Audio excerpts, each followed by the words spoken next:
ಪ್ರಜ್ವಲ್ ರೇವಣ್ಣ ಅಶ್ಲೀಲ ವಿಡಿಯೋ ಪ್ರಕರಣ ಮತ್ತೊಂದು ಅಪ್ಡೇಟ್.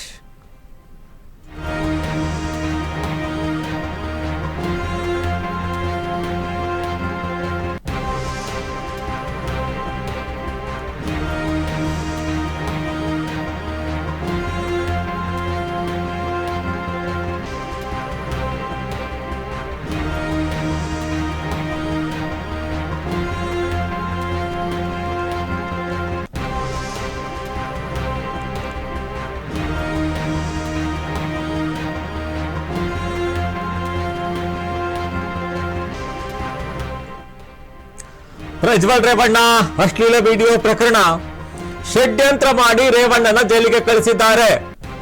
ಬೆಂಗಳೂರಿನಲ್ಲಿ ಜಿಟಿ ದೇವೇಗೌಡ ಹೇಳಿಕೆಯನ್ನು ಕೊಟ್ಟಿದ್ದಾರೆ. ಎಸ್ಐಟಿ ಸರ್ಕಾರದ ಆದೇಶದಂತೆ ಕೆಲಸ ಮಾಡ್ತಿದೆ. ರಾಜ್ಯಪಾಲರಿಗೆ ದೂರು ಕೊಡಲು ತೀರ್ಮಾನಿಸಿದ್ದೇವೆ. ಸಭೆ ಬಳಿಕ ಸ್ಪಷ್ಟ ತೀರ್ಮಾನ ತೆಗೆದುಕೊಳ್ತೇವೆ ಅಂತ ಜಿಟಿ ದೇವೇಗೌಡ ಹೇಳಿಕೆಯನ್ನು ಕೂಡ ಕೊಟ್ಟಿರುವಂತದ್ದು. ಪ್ರಜ್ವಲ್ ರೇವಣ್ಣ ಅಶ್ಲೀಲ ವಿಡಿಯೋ ಪ್ರಕರಣಕ್ಕೆ ಸಂಬಂಧಪಟ್ಟಂತೆ ಈಗಾಗಲೇ ತನಿಖೆ ಕೂಡ ಚುರುಕುಗೊಂಡಿದೆ. ಎಸ್ಐಟಿ ಅಧಿಕಾರಿಗಳು ಈಗಾಗಲೇ ತನಿಖೆಯನ್ನು ಕೂಡ ಶುರು ಮಾಡಿರುವಂತದ್ದು. ಆ ಹಿನ್ನೆಲೆಯಲ್ಲೇ ಈಗಾಗಲೇ ಪ್ರಜ್ವಲ್ ರೇವಣ್ಣನನ್ನ ಈಗಾಗಲೇ ಹುಡುಕ್ತಾ ಇರುವಂತದ್ದು. ಪ್ರಜ್ವಲ್ ರೇವಣ್ಣ ಕೂಡ ವಿದೇಶದಲ್ಲಿ ಇರುವಂತದ್ದು ನೋಡ್ತಾ ಇದ್ದೀವಿ. ಇನ್ನು ರಾಜ್ಯಪಾಲರಿಗೆ ದೂರು ಕೊಡಲು ಈಗಾಗಲೇ ತೀರ್ಮಾನವನ್ನ ಮಾಡಿದ್ದೀವಿ.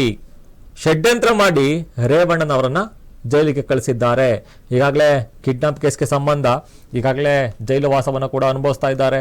ಈಗ ಸ್ವಲ್ಪ ಹೊತ್ತಲ್ಲೇ ನೋಡಿದ್ವಿ, ಅವ್ರಿಗೂ ಕೂಡ ಹೊಟ್ಟೆ ನೋವು ಕಾಣಿಸ್ಕೊಂಡಿದೆ, ಆಸ್ಪತ್ರೆಗೂ ಕೂಡ ಶಿಫ್ಟ್ ಮಾಡ್ತಿದ್ದಾರೆ ಅನ್ನೋ ಮಾಹಿತಿ ಕೂಡ ಲಭ್ಯ ಆಗ್ತಾ ಇರುವಂಥದ್ದು. ಆ ಹಿನ್ನೆಲೆಯಲ್ಲೇ ಈಗಾಗಲೇ ರಾಜ್ಯಪಾಲರಿಗೆ ದೂರನ್ನು ಕೊಡಲು ಈಗಾಗಲೇ ತೀರ್ಮಾನ ಮಾಡಿದ್ದೇವೆ ಅಂತ ಜಿಟಿ ದೇವೇಗೌಡ ಕೂಡ ಹೇಳಿಕೆಯನ್ನು ಕೂಡ ಕೊಟ್ಟಿರುವಂಥದ್ದು.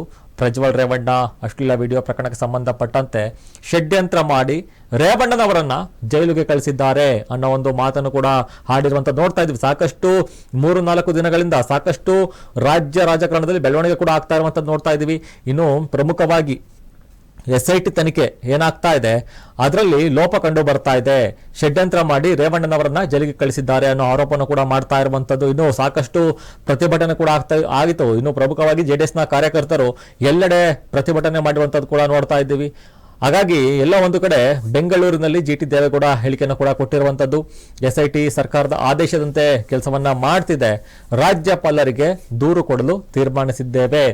ಸಭೆ ಬಳಿಕ ಸ್ಪಷ್ಟ ತೀರ್ಮಾನವನ್ನ ತೆಗೆದುಕೊಳ್ತೇವೆ ಅಂತ ಜಿಟಿ ದೇವೇಗೌಡ ಕೂಡ ಹೇಳಿಕೆಯನ್ನು ಕೊಟ್ಟಿರುವಂತದ್ದು.